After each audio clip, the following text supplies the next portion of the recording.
Дорогие друзья, вот мы затопили еще барбекюшницу. У нас работает хлебопечка, казан и барбекюшница. Все вместе.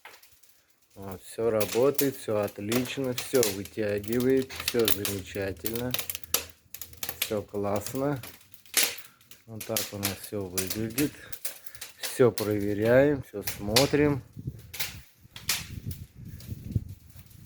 Вот сами убедитесь, что все три печки работают, все отлично.